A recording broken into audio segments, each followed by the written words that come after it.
Welcome, everyone, to another episode of Divinity Connecting the Dots. I am your host, Nivi Jaswal, and today I'm talking to Samantha Derrick, the founder and executive director of Plant Futures Initiative, which is taking university campuses by storm in North America and elsewhere in the world.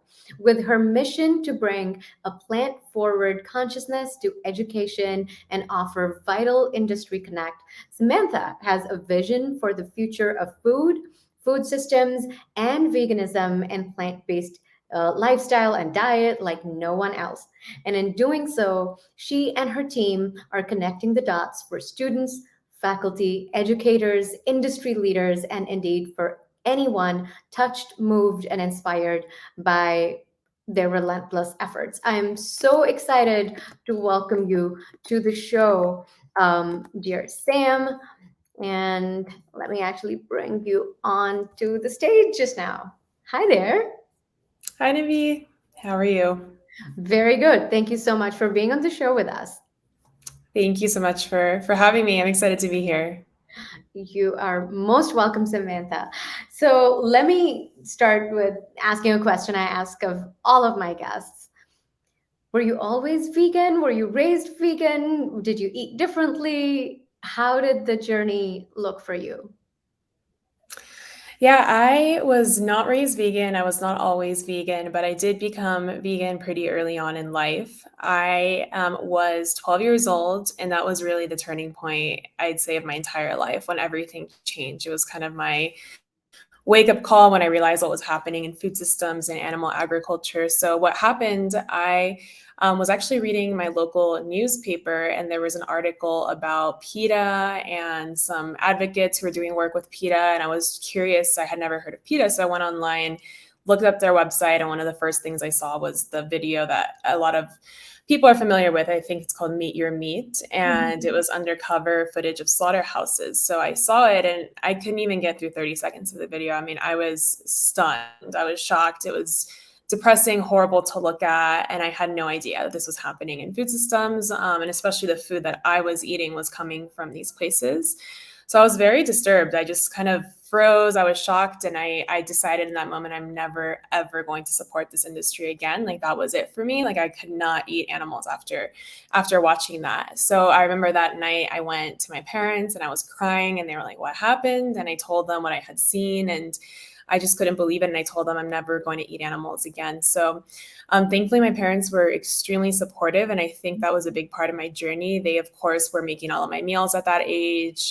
They immediately started helping me research vegan, plant-based options, the meals that I could eat. And right away, they knew that it was a healthy way of eating as long as I was eating a balanced diet and eating everything I needed to. So they were really a big part of my journey with me. And together, we kind of all went into this vegan journey. I was the first one to become fully vegan in my family. And eventually my family adapted too, because they started eating a lot of the meals that I was eating and they started liking my food even better. And they started learning about all of the health benefits. So really our whole family kind of went on this journey together. And around that same time, I watched An Inconvenient Truth by Al Gore. And that was also my first exposure learning about climate change and what was happening. So I started connecting the dots between what I was eating, animal welfare, animal suffering, climate change. And then I started learning about public health and how the diets that people were eating in the US and especially in my community coming from a Mexican American background, I realized that a lot of the chronic disease in these communities was stemming from the diets and what we were eating, very animal centric, processed Western diets. So it just all made sense. It was just so clear to me that plant-based diets, plant-based nutrition was a way to address all of these issues. And I just got so excited about plant-based nutrition, and it really just became my whole life. I started reading all the documentaries and the books, and then that really set the path for my trajectory and all the way to today to what I'm doing now. But that was really the turning point for me when I was 12 years old. Wow, what a revelation, for a 12-year-old to receive. And it's just amazing that your family were so supportive, and they themselves adapted and they could see how this was a better, healthier way to eat for their own health and also for the planet. um, in a previous conversation, you've mentioned another member of your family that did have a lot of, impact on how you look at animals and how you chose to, start looking at animals at that young age. Do you want to talk a little bit about Oreo and his contribution in your journey? Absolutely, yeah. So Oreo was my dog growing up. He's not with us anymore today, but he is, even though he looks like a Chihuahua, he's actually half Jack Russell, half Rat Terrier. He was Mhm. the only dog I've ever had or ever lived with. So he had such a personality. He was so hyper and hilarious. And we traveled a lot with Oreo. We brought him everywhere we went. I mean, he was really a part of the family with us growing up. I mean, Oreo had such a profound impact on my life. And around that same time, when I saw that footage of how we were treating animals and food systems, I couldn't look at Oreo and decide that I loved Oreo, but that I could harm other animals through my diet. I mean, it just didn't. The cognitive dissonance really sunk in, and I would say he was a big part of that decision because I knew how much I loved Oreo, and I knew he had a personality. I knew he had feelings. I mean, I just had this like almost spiritual connection with Oreo, and I could not let myself harm other animals and through my diet, but say that I loved animals. I mean, it just made sense, and I really do thank Oreo for being part of that journey and part of the reason that I shifted. Yeah, yeah. And there's just so much to be said about how we love certain animals and what we consider in our culture companion animals, and then how we treat animals where we think ought to be part of our menu. And it obviously changes from culture to culture, and we're pretty quick to judge other cultures as well, where certain animals we think are companion animals are, end up on their plates, and so on. So it does feel like a pretty backwards kind of world. I remember one of my interviews, I asked someone, if aliens were to watch, humans eat and how we treat animals, wouldn't they wonder as to why we treat companion animals, farmed animals, and some others, wild animals differently, and why have we created these categories? And it's amazing at such a young age you were able to connect those dots, and see there is no difference between Oreo and a pig or a cow or any other, or chickens and fish. So you've spoken about how supportive your family were. What about school? Did you experience any challenges? School was very challenging, especially at that age. I was in middle school, and especially where I grew up. I was in Florida, and I grew up in I would say, pretty conservative, smaller town. So I don't think, I mean, at the time, I don't even think the word vegan was ever used or was rarely used. Mhm. So, I mean, I hadn't even like heard that word before. So I started researching, well, what is vegan? What does that mean? And I remember going to restaurants, going to school, saying I was vegan, and most people didn't know what it was. And then when I tried to explain myself, I would say in general, people were not very supportive or understanding. They were like, but why? I don't understand. We're meant to eat meat. We're supposed to eat meat. I mean, that's of course how we're conditioned to think growing up. And I think just given where I was in Florida at that point in life, in a pretty politically conservative place, it was very challenging going out to eat. So a lot of my meals were at home. There weren't really many options for me when I went out to eat. That of course changed when I moved to Berkeley, California, when I went to undergrad there for school. And I mean, it was a total culture shock for me to suddenly have access to vegan food. And a lot of, it was very common there. I met a lot of other vegans. People were much more understanding and accepting. But even then, I mean, it's still, in most places of the world, it's still not super, super widely accepted. I think the culture is finally changing, especially the last 5 years. I've seen a noticeable shift, especially in our generation. But at the time, it wasn't easy. It could be very isolating, very socially isolating. A lot of kids, of course, were bullies in middle school and high school, and like to make fun of me for being vegan. But I got used to it, and I wasn't going to let that stop me from living the way that I wanted to live. Yeah, yeah. Taking a stand as different from mainstream as the one that you did at the age that you did, does sort of flex your muscles and develop that resiliency and grit, that you need for the big task that you have cut out, in front of you with Plant Futures Initiative. And definitely we're going to talk a lot more about that. But I wanted to sort of dig a little bit deeper into these challenges at school and how that might have sort of shaped your journey with wanting to bring this vegan consciousness to school, to the youth. And so, and if you're comfortable, do you want to share with us like any particular, case of, um, bullying, or, a funny remark that somebody may have passed at school, where you were like, you wanted to stand up for yourself, or that regardless of how you reacted to it, but something that has stayed with you and then stuck with you? Yeah, I think at the time, I think there was just this misconception. People were constantly telling me that as a vegan, I would be weak and malnourished, and that I couldn't be healthy. And it was funny because I was in so many sports in high school, middle school. I was very athletic. I played tennis, I played soccer, I did martial arts. When I got to college, I started running. And if anything, being vegan, I think, enhanced my athletic performance. I recovered faster. I started running faster. I got stronger. When I got to college, I started strength training. So I think part of it was a motivation, proving to people like, oh, if you're going to say I'm weak, let me show you. Let me prove you wrong.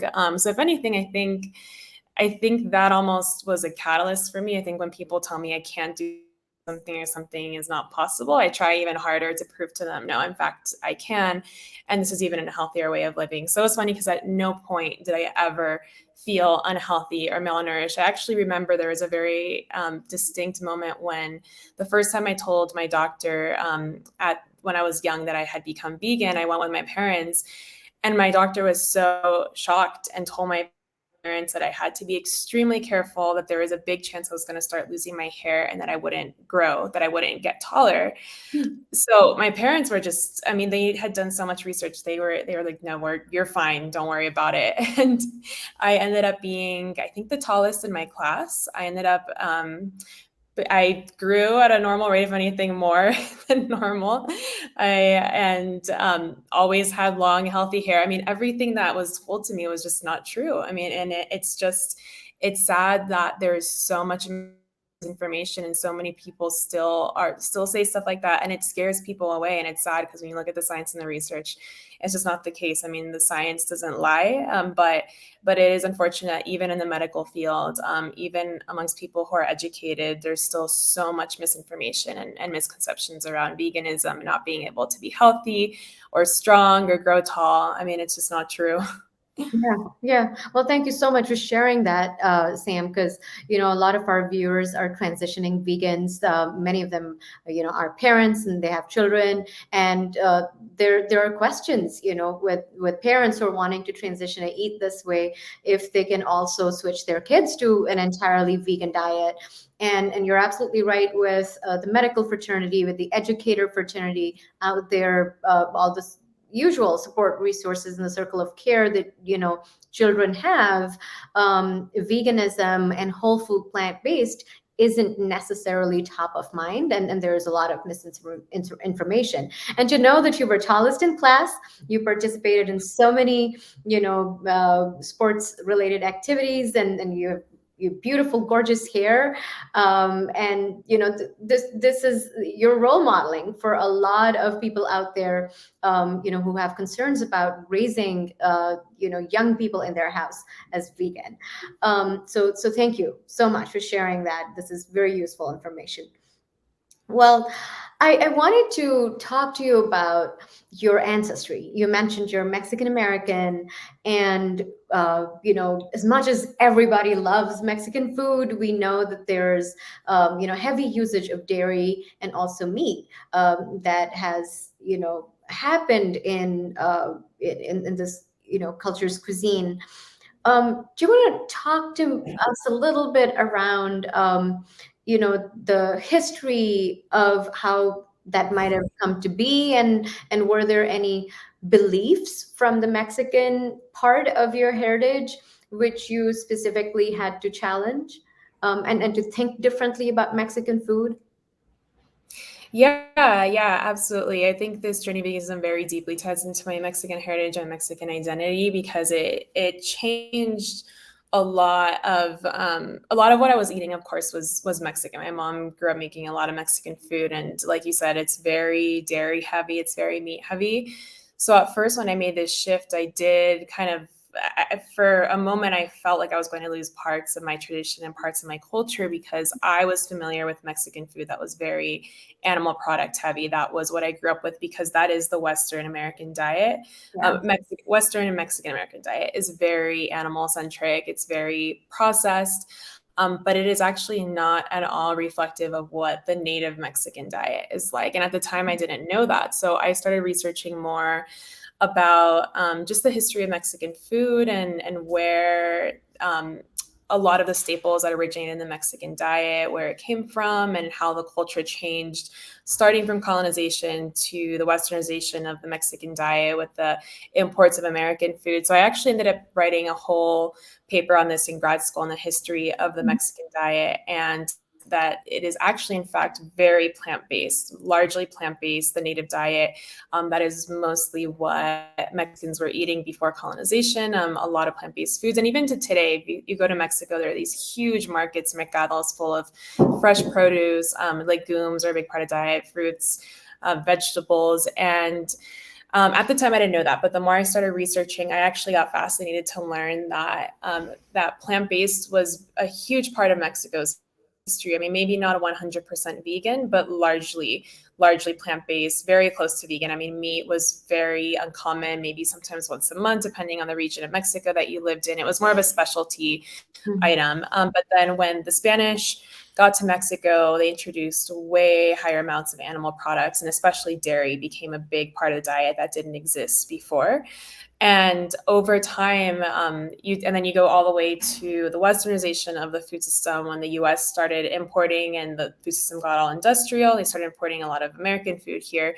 You see how the rates of chronic disease go up and up and up over time as you introduce more animal products into the diet. Sugar, of course, processed foods. And it's interesting now because there's this new generation and way of thinking in Mexico that is about reclaiming your health through reclaiming old ways of eating. So a lot of the new generation in Mexico is starting to eat more plant-based, are realizing that this is can be transformative for their health, for the health of their communities, and for the health of the Mexican community and Mexican American communities. Right now, they suffer with some of the highest rates of chronic disease in the world. I mean, Mexico is one of the unhealthiest countries right now because of what's happened in the diet. Mexican American communities in the US also suffer a lot from chronic disease. But that there is this new awareness and understanding that diet can be a huge lever for transforming health, and especially plant-based eating. So now in Mexico, where I'm living now, I am just fascinated by the amount of plant-based options that there are. There are plant-based restaurants, cafes, supermarkets everywhere. I mean, more than even in California. And this has been pretty recent to this shift. And a lot of the food is actually culturally food that is familiar to the culture. Enchiladas, tamales, chilaquiles, but vegan versions of them. So they'll make them with vegan cheese or vegan alternatives. So I kind of call it a mix of native food with a modern twist. Of course, it's not going to be exactly what native populations were eating, but it's similar. And they're using new products that are coming out to make it. And it's just fascinating. It's delicious. It's culturally relevant. I mean, you're not going to see burgers everywhere because that's not what people here are used to eating. And I love that it's food that people are already familiar with, so that you're not feeling like you're missing part of your culture, part of your tradition. So for me, that's been an awesome journey because I can share meals with my family, and I don't feel like I'm losing out on the tradition or the culture or the history of Mexico. If anything, I feel closer to my history, closer to my culture, because I have a much deeper understanding of food, what has happened to their food system, and especially knowing that plant-based was a huge part of Mexico's history, a plant-centric diet. So I actually feel closer to my culture than I ever have in my life now that I'm closer to understanding exactly what has happened in the history of Mexico. I mean, I'm still learning a lot about the food system. They have a very fascinating history here of agriculture, farming. I still have a lot left to learn, but from what I have started to learn, it's fascinating that a plant-centric food system is such a big part of their history and their culture here, and the new generation is seeing that as well, which is exciting. Yeah, it's super exciting, to hear this, that somehow the plant-based consciousness has not just just stayed at the modern definition of veganism, which again, dare I say, is pretty Eurocentric, which is all centered around animals, which obviously, the ethical definition of veganism is. However, with communities of color, with persons tracing their heritage and ancestry in the global south, like yourself, I do as well, with South Asian heritage.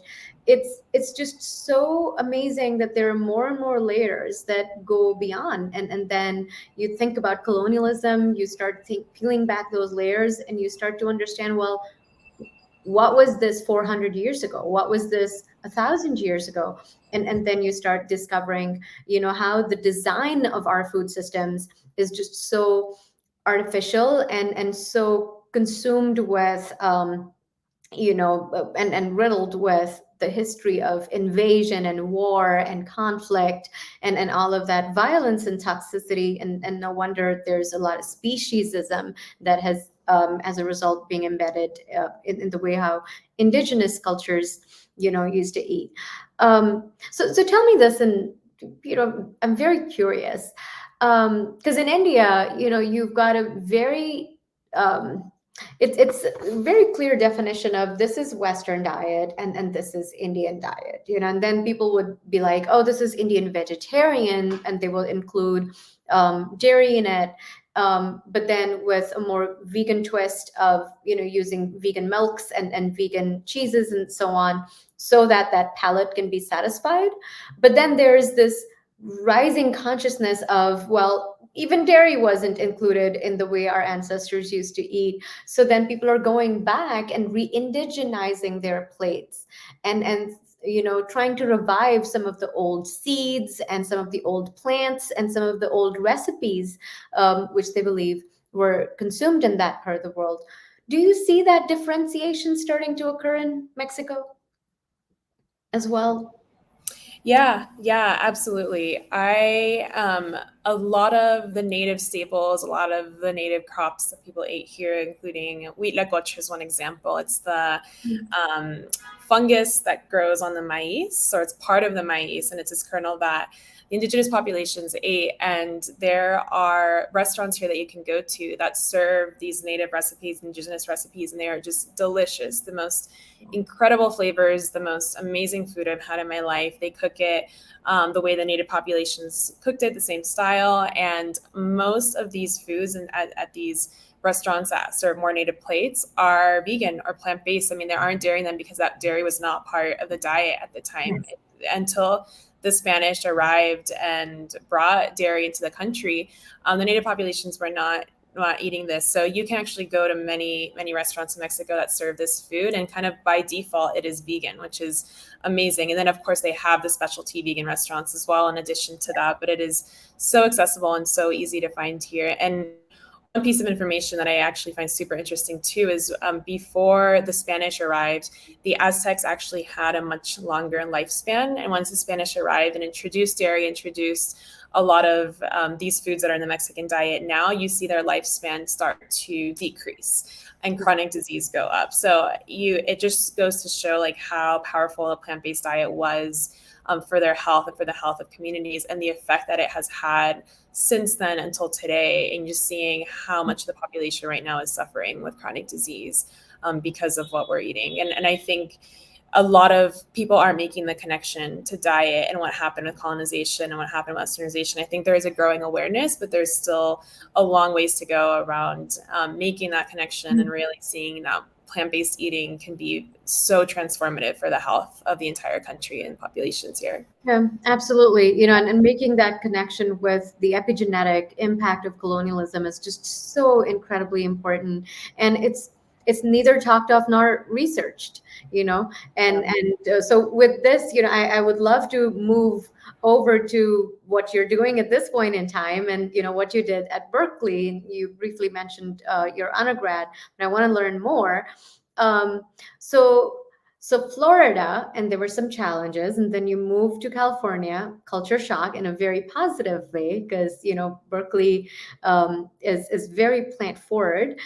And So share with us about, why did you move there? What were you majoring in, for your studies, and how did you sow the seeds of what you're doing at this point in time? Yeah, absolutely. So California was always a dream for me. I had never been to California growing up. I grew up in Florida, but I had heard so much about California, about the West Coast, the culture, the people. I knew there were a lot of vegans and vegetarians there. I had just heard so much about it. And it was always my dream, since I was young, to move to California, to end up in California, because it just sounded like the place for me, and I somewhere where I could fit in and people would understand me. And from a pretty young age, it was always my dream to go to Berkeley. I had set my mind to it. I was so determined to find a way to get to Berkeley. So I remember in high school, I worked so hard. I studied so much. It was just my dream. I was doing everything I could to get to Berkeley. So thankfully, the hard work paid off. I remember the day I got accepted to Berkeley. I was just crying. I was so happy. And I actually had not ever even seen the campus. I just decided I was going. I'm going. I knew I was going to love it. I showed up to Berkeley for school, had never seen it before, but I moved. Saw it for the first time when I moved there, and just immediately fell in love. I mean, Berkeley to this day is still one of my favorite places in the world. I just loved it. There's something just so different and almost like unconventional and weird about Berkeley, and that's why I love it. It just has a very specific energy. And the university, I had an amazing time as an undergrad. I really loved it. Being vegan was a big part of the draw for going there, because there is, of course, there are a lot of vegans in Berkeley. There are a lot of plant-based food businesses, companies. It was just very accessible and easy to be vegan there, especially compared to the way I had grown up in Florida and the culture that I was in Florida. So for me, it was total culture shock. I loved it. But even then, even though there was vegan food accessible at the university, I wanted to find a way to just study plant-based diets. I knew I wanted to work in the plant-based sector. So, but as an undergrad, there wasn't anything really. There wasn't a single major focus on food or food studies or food systems. So the closest that I could get to that was environmental policy and environmental economics. So that ended up being my major. I studied environmental economics and policy within the major. I took a few food classes, but I didn't really get to dig in the way that I wish I could, or go as deep as I wanted to in food systems. And that ended up shaping my entire trajectory towards Plant Futures and building it today. But at the time, I was just happy to be in the environmental sector. I knew I wanted to do something related to environmental sustainability, ideally food, but because there wasn't much happening in food systems, I actually ended up working in wildlife conservation for a while. So I did some internships in Alaska. I went to India for a while, worked for a sustainable design organization after I graduated. I worked in Hawaii for a little bit, doing wildlife conservation as well. I actually ended up moving to Mexico City to teach English for a while. I was also kind of in the travel mode of my life. I mean, I still sort of am, but I was very adventurous at the time. I just wanted to do a bunch of different things. I knew I loved animals, and I ended up working also in clean tech for a while. So after I lived in Mexico City for teaching English, I wanted to work back in the environmental field. I was looking for pretty much the first environmental job I could find. I just wanted to do something in sustainability. So I ended up working in clean tech for 4 years almost in San Francisco. But I always knew deep down that I wanted to work for the plant-based sector, to do something in food systems. I mean, that was always my draw, my passion from the day I was 12. It was really what defined a huge part of what had defined my life. I really deeply identified with being vegan, and that was always where I was pulled to. So eventually that led me to going back to Berkeley to study public health, because I was so sure that in the public health program, there would be a lot more discussion around plant-based diets, animal agriculture, considering that animal agriculture and factory farming is one of the biggest public health issues we're facing in this country. I was so determined, and I knew public health would be the right place where I could connect all of those pieces, everything I loved. And I chose the nutrition track within the public health program. So I ended up going back to UC Berkeley for my master's, which I was really excited about. I loved Berkeley, and I really wanted to go back to study there. So I went back, and that's really where the journey of Plant Futures started, because I started the public health program, and I realized that there was actually no discussion around plant-based diets. We weren't talking about animal agriculture. We weren't talking about factory farming. And I was pretty stunned in a public health program, especially Berkeley, one of the more progressive schools in the country. You would think that there would be a lot more discussion around that, and no. So that's where it all started. But maybe I'll take a pause there. That's kind of where it led up. Yes, thank you for this pause because, I'm stunned. I was almost hoping for you to say that I started this master's in public health program and I was so stoked that it was Berkeley because, they were all over it with animal agriculture and food systems and so on. So yeah, so I'm going to let that sit with me for a minute. Okay, so you're in here, you're enrolled in this program. It's a fantastic school, but it's obviously not, sort of connecting the dots.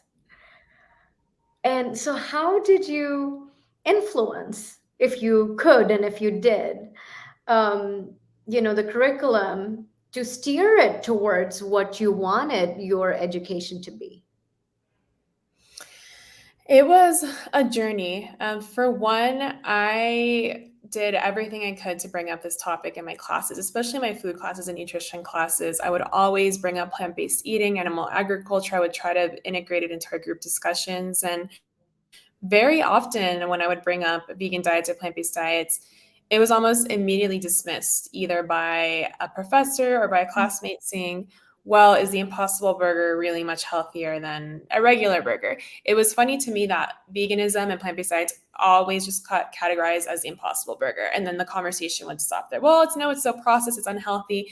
And then they would dismiss it and the conversation would move on when there are so many layers to veganism and plant-based eating and whole foods diets. To me, the fact that so many of my colleagues would just simplify it to the Impossible Burger diet, dismiss it, and move on from the conversation was just shocking when we have so much incredible science and evidence supporting whole foods, plant-based diets, plant-based eating as a lever for public health, for climate change. And just as I was just, it was disappointing to me. So I didn't let that stop me. I knew I wanted to find my niche and kind of my way to break through this program and really study what I loved, but I couldn't find it at first. I was really looking for it. The turning point, I took edible education by Will Rosenzweig. Professor was Will Rosenzweig at UC Berkeley. He teaches at the business school. Mm-hmm. And I went to Will's office hours because I had to complete a project for his class and I wasn't sure I was going to do for my project. And he asked me, well, what do you like? And I said, I am very interested in plant-based food systems, plant-based nutrition. That's really my passion, but I'm really struggling to find something at Berkeley. I haven't really been able to do anything. So maybe I can do something with my project on this topic. And he said, yeah, of course. He said, well, why don't you start something at Berkeley if it doesn't exist? And he kind of challenged me, and I liked the challenge. I'm like, yeah, you're right. Maybe I should try to start something. I had no idea what that something would be or what it could look like, but it was exciting to think about potentially, even if at first I was like, well, maybe it can be a student group or a small kind of like seminar for students. I wasn't sure, but he actually suggested, he's like, well, why don't you just draft a syllabus for a class and think about what a class on this topic would look like? And that's when everything changed. That was another one of those turning points in my life. I got really excited around the idea, started drafting a syllabus, brainstorming. If I were to take a class on plant-based foods at Berkeley, what would I want to learn? What would I need to know? So this was actually right around the time when the pandemic started. So my school suddenly took this huge shift. I remember that week getting an email from the university saying, we're going to go on Zoom for a week. We'll be back on campus soon. So 1 week very quickly became 2 weeks, 3 weeks, and then it became the whole semester. And then at one point I realized we're not going back to campus anytime soon. So I actually ended up going back to Florida with my parents for that summer during when the pandemic started. And I remember spending multiple days on the beach with the Plant Future syllabus, writing, journaling, thinking about it. I was going through so many different iterations. I would ask my parents for feedback, and then Will was mentoring me through the process too. So I would check in with Will weekly. I would talk him through the ideas. He would give me suggestions. So it actually ended up going from just being a class project for that semester at Will, but the class ended, but then I actually continued it through the whole summer. It actually ended up being part of my summer internship, was continuing to build this class. So I got really excited because it kind of went from a passion project to realizing this is something that we might actually be able to start at the university. So I got really excited. But even at that point, months into working on this, we still had no idea if the university was going to approve it. We didn't know, because it has to go through multiple layers of approval and bureaucracy. So finally, I think at the end of summer, Will and I had worked. He had given me a lot of feedback on the syllabus. We had gotten it to a point where it was ready to be submitted to the university, and we submitted. And it took several weeks of emails and back and forth and finding the right people. That was the point when I realized just how bureaucratic the university system is, and also just a lot of the flaws in higher education, and a lot just how slow they are to respond to a lot of things. And at that point, it was very clear that there was a lot of student interest in the topic, because I had started to tell students and my peers what I was working on, and a lot of people were excited. And that was part of the reason I kept going. I'm like, oh, wow, there are more people besides me who are excited about this topic. So I really need to keep pushing. So I remember the day that Will texted me telling me that it had been approved by the university. I was just in shock. I was so happy. I think I might have even cried. I was just overwhelmed, because suddenly it was going to become a real thing. It wasn't just this idea that I had. It was something that's going to be offered for academic credit at the university. So but that's really when the work begins. I mean, I had already put so much work into starting it, but it was still just a syllabus on paper. But then it got approved, and I realized, oh, wow, now we actually have to start the class, and we have to prep for it. We have to get all the material ready. And I was going to co-teach it with my professor too. So I was in my master's program still at the time, and suddenly Plant Futures went from, I think it consumed about 90% of my time in my master's program. My classes, I just got so excited about it. And I was so much more excited about Plant Futures than the classes I was in. Ended up just pouring my heart and soul into this project. And we ended up launching the class while I was in my master's program. And that's really where it begins. I mean, there were multiple points throughout the journey, but I think launching it and just seeing it in real life and seeing how many students were excited about it was just so awesome and eye-opening for me too. Yeah. So you were a student, and pretty quickly from a student, you became a teacher, because you were really like, okay, these are the classes that I never that I couldn't go to, and these are what are really needed, and then there's clearly student interest. Wow, this is such an incredible time to be a student at Berkeley at this point, because you've created all of these possibilities for the students, and not just at Berkeley, because and I really would love for you to talk to us more about how the Futures initiative got branded the way it is at this point. And while it's situated at Berkeley, but you have the remit and ability to go and do campus outreach outside of the university as well, outside of Berkeley.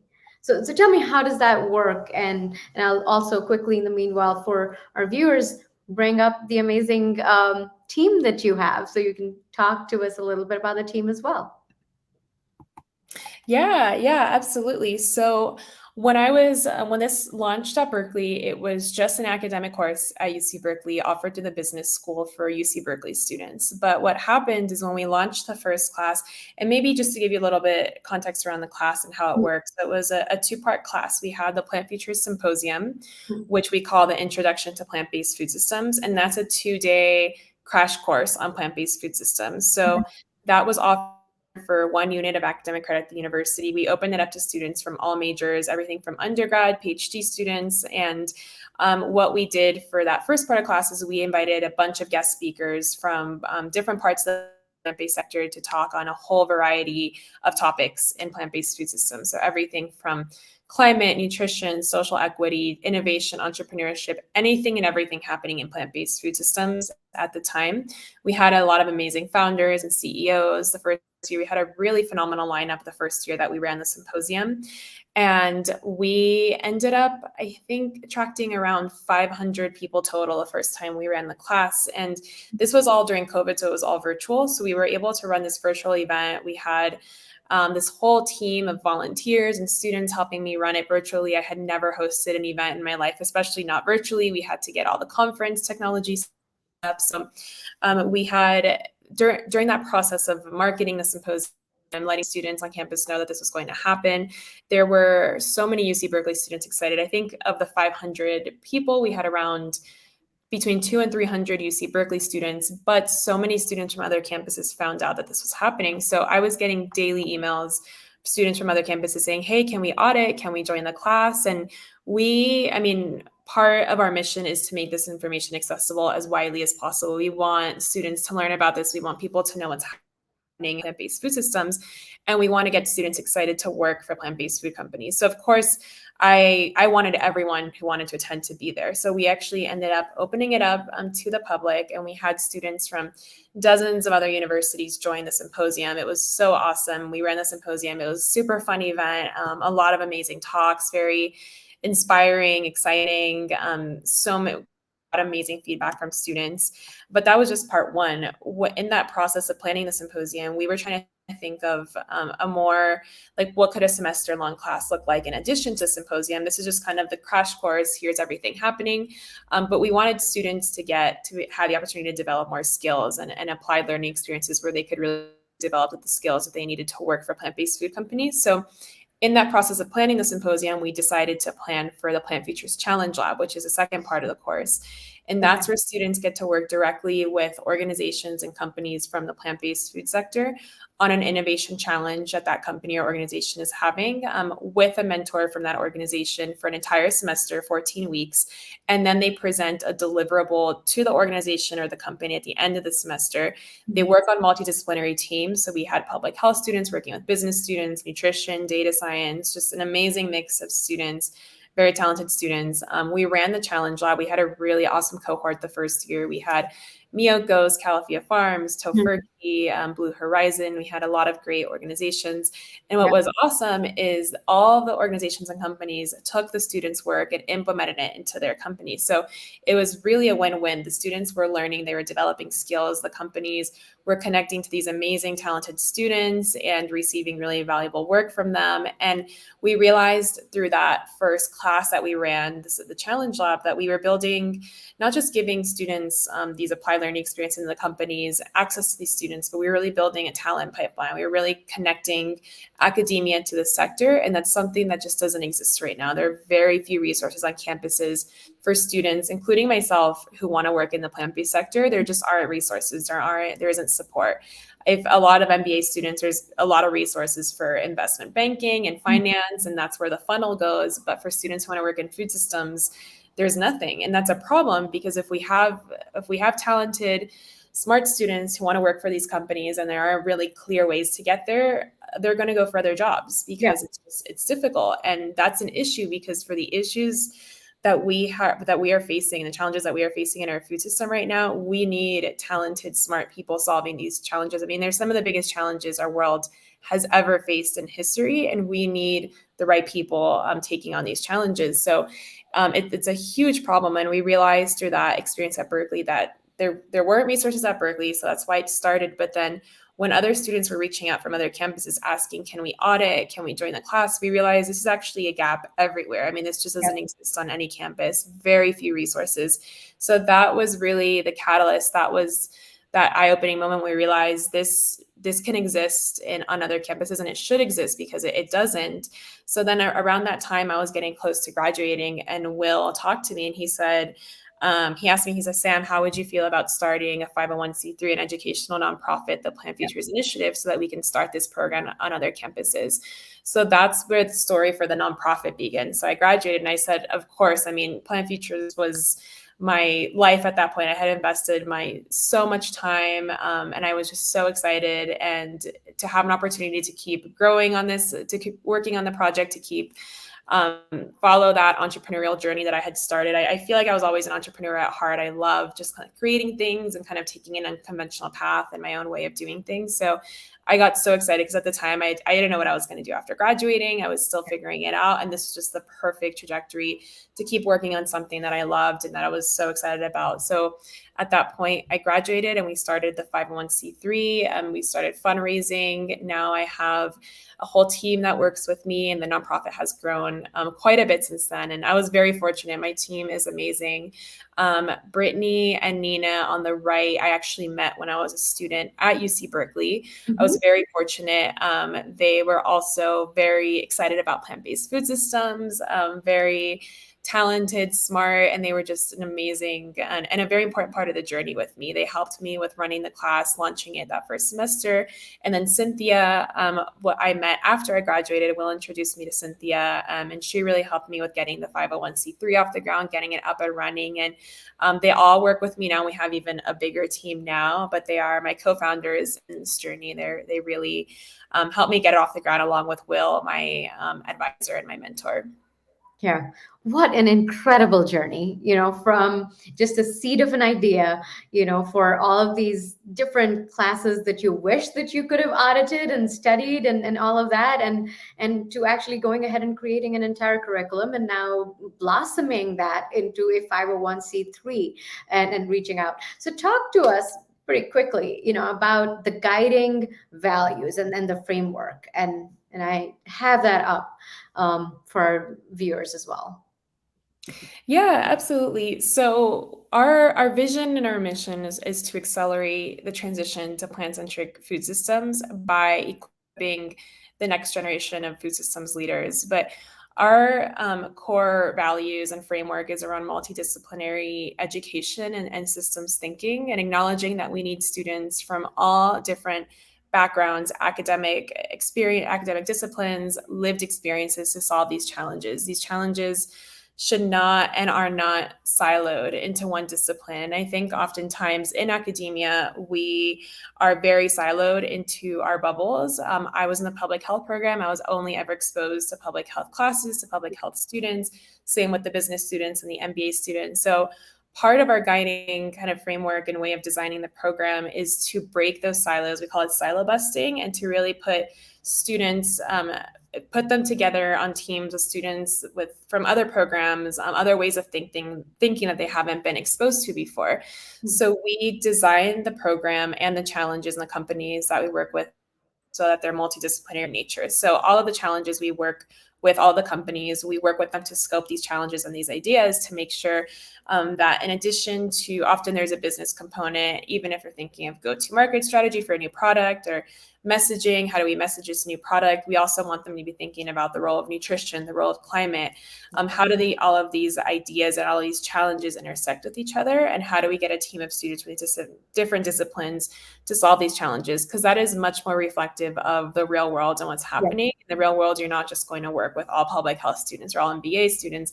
You're going to work with people and solve challenges that are very complex and nuanced too. So we designed the program that way to make sure that in every challenge, every project, but also our guest speakers, our workshops, our symposium, that we're talking about all of these issues: climate, animal welfare, public health, and that in those, within those issues and within those challenges, we're using a guiding framework that includes ethical leadership, systems thinking to guide their way of thinking. We want them to be thinking about ethics and all of these challenges. There are a lot of ethical dilemmas, even within the plant-based sector, when it comes to where we're sourcing ingredients from, the type of labor that goes into it, the role of farmers in these food systems. So we want students thinking about that, and we really present the information to them. Our role at Plant Futures is to be kind of the educators. We want to give the information. We want to provide the platform where they can have discussions and think critically. But we always leave it up to students to make decisions and inform decisions for themselves and decide where they stand on these issues. And we've had so many fascinating discussions and panels and even debates in our classes, and our students all think so differently and have very different stances on these issues, which I think is awesome. And that's what we want. We want to create that environment where students are thinking critically, and we don't want everyone to be thinking the same way, and we're not going to tell them how to think, but we're going to give them information and let them make informed decisions for themselves. Yeah. And that's the role of that platform, as you've envisioned, is basically just offer them, well, this is what the state of health is, this is what the state of the planet is, this is what the state of the food systems is, and then work on real life challenges in multidisciplinary teams, because that's exactly how the world of, when you get a job, this is how it's going to work. You won't only work with supply chain people. You'll have a multifunctional team, or with marketing and packaging, and all of those people. So tell me, how does the Plant Futures ecosystem really work? So you've mentioned the two steps that you organized, the symposium, and then you had the challenge lab, and you've spoken about the challenge lab. I have it up, for the viewers as well to have a look at what that really means. You've conducted the Harvard Radcliffe workshop. I think that's slightly different, Samantha, from the challenge lab. Maybe you can talk to us a little bit about that as well. But I really quickly want to go over to the ecosystem and just understand, how does this work? How do you put people together?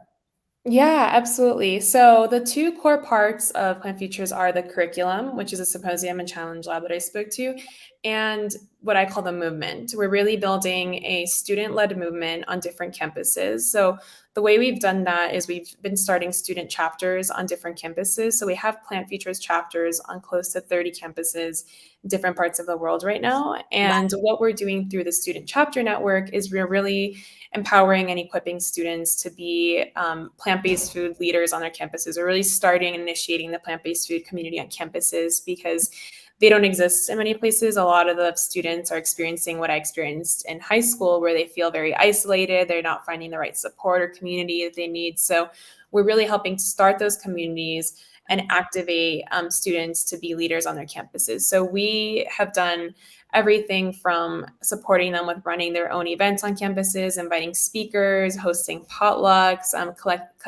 connecting to their local community organizations, to local farms. There's been a whole variety of events that have happened through the chapter network, but more than anything, we want to connect them to others, to other leaders. We want to connect them to faculty on campuses. So oftentimes we'll identify faculty members who are doing work or research in this area on plant-based food systems. So Harvard is the perfect example. The students are just amazing at Harvard. They started a chapter. Sparsha Saha at Harvard is their faculty sponsor. And the students were very excited about Plant Futures. They've done a lot of amazing work through the chapter. We were able to host the Harvard Radcliffe workshop a few months ago. And through that movement, we're connecting students not only to their campuses, but across universities. So we are connecting students through virtual events. Our symposium, we're going to be inviting some of our students from different chapters to be there in January. And we really want to really give them the resources, the tools that they need to be food systems leaders, to lead the next generation of food systems. Even in the case when they don't have access to our curriculum, we want to be able to give them access to other resources that we have, especially our network. I mean, a lot of the companies, the professional partners that we have worked with are offering jobs and internships, and they want to find the right students. So we connect students to job opportunities. So really creating this full ecosystem, which you see right there, includes the student chapters on the left, our professional network on the right, which is the companies and professional partners that we work with.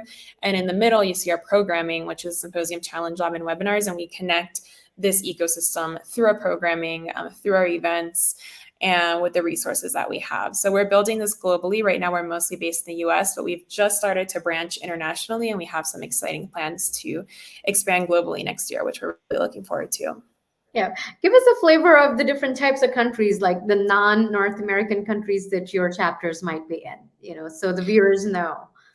Yeah, so right now we have a chapter in Europe. We have one in Brazil, one in British Columbia, I believe, as well, in Canada. But I'm personally most excited about Latin America just because that's where I'm located right now. Yeah. And there is just a huge opportunity, especially in Mexico and Latin America, because of what I was talking about earlier, this huge just emergence and rapidly expanding plant-based sector in Mexico. There's just so much excitement and energy around plant-based eating in Mexico right now, especially in the younger generations. And similar to the US, there just aren't any resources on campuses in Mexico for students who want to work for these companies and these organizations. So I am personally going to be expanding the program to Mexico next year. I'm starting to talk to some universities and some companies here. So that's where I think that'll be kind of our phase one. We've started thinking about Asia. There's a huge opportunity in Asia as well. Europe, of course, there's a ton happening there. I think ideally our longer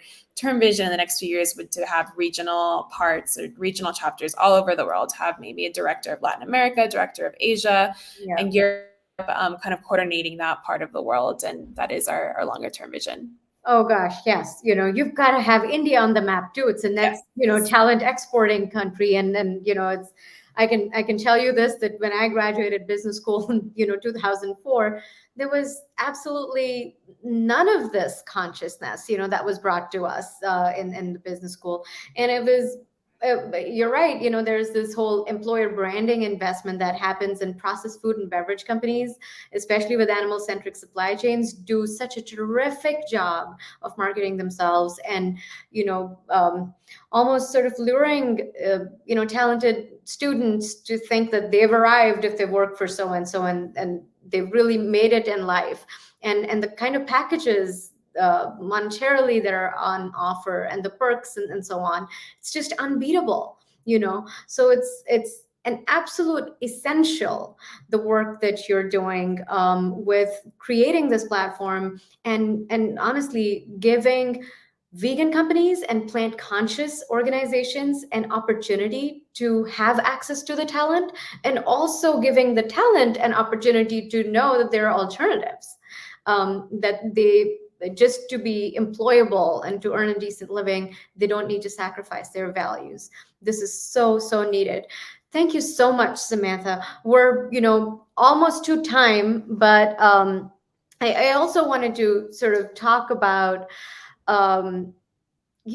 your journey specifically as a nonprofit entrepreneur. You mentioned that you've been always entrepreneurial, you get excited and you've put your heart and soul, blood, sweat, and tears into, Plant Futures Initiative. But it's got to be hard. It's got to be challenging. And especially with the scale up that you've achieved in a relatively short period of time, and especially in a challenging time with the global pandemic going on and mutating and evolving. Let's talk to us about that in the last few minutes.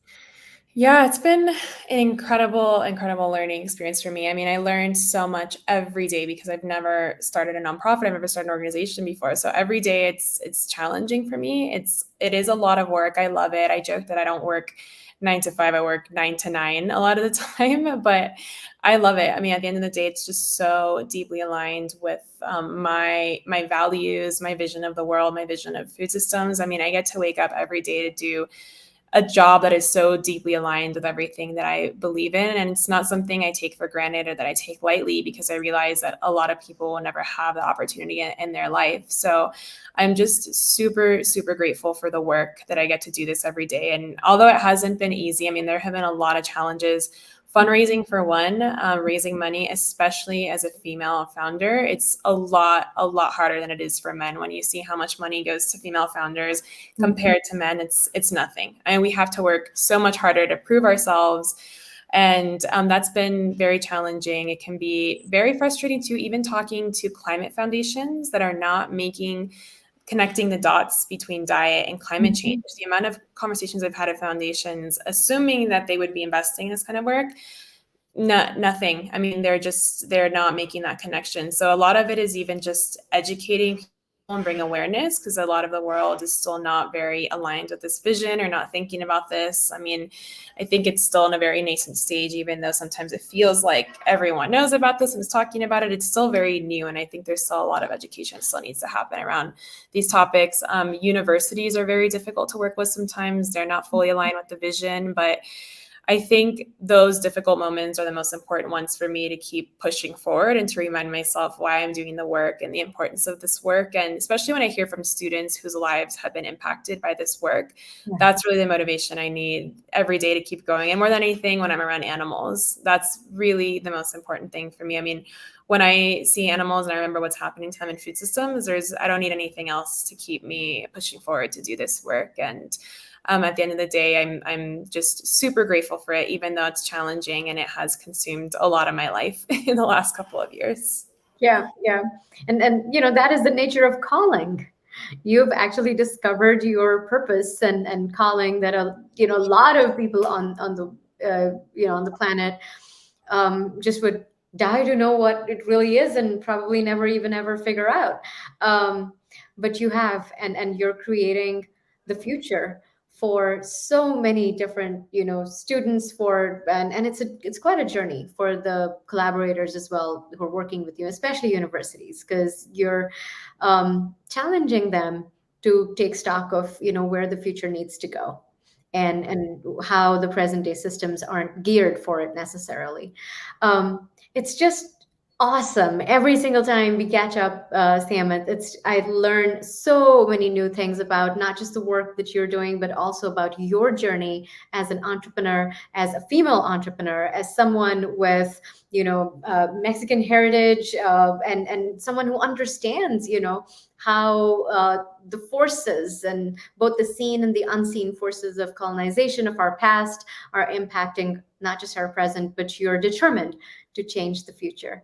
Thank you so much, Sam. It's been a pleasure to talk to you, and I'm sure our viewers enjoyed listening to your story. Thank you so much for having me, and also for the amazing work that you're doing. I'm super inspired by your work and yours and everything you've done, and excited to partner with you in the spring. Super looking forward to that. Thank you so much. And until we return next month with yet another amazing guest, thank you so much for watching. You're watching JIVINITI, Connecting the Dots.